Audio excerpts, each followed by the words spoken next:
Yeah, soft. Look, I think the big focus was China. I mean, China really fell off a cliff, down 5 billion year over year. That was really the biggest softness in the quarter. I think part of that is macro and Huawei backlash. Another part is just mispricing. I do think that Apple did a good job on the call about kind of navigating that issue, feeling like that is sort of a bottom that we're starting to see in terms of demand. And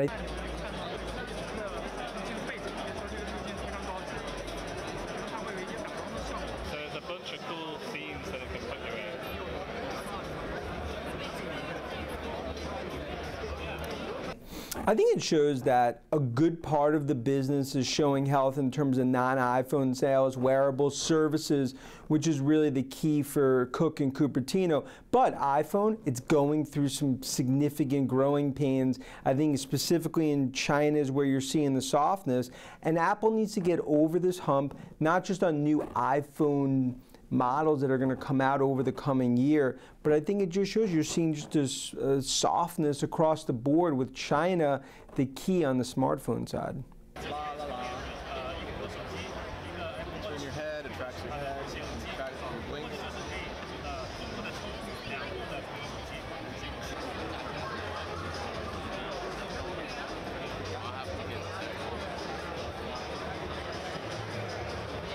Yeah, I mean, other products, you saw growth across wearables, across some of the Macs, across, iPads had definitely some spots of strength.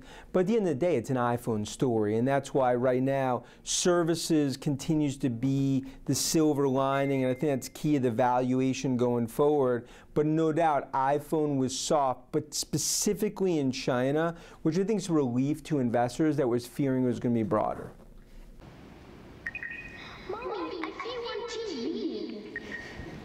Isn't that fun? How am I doing?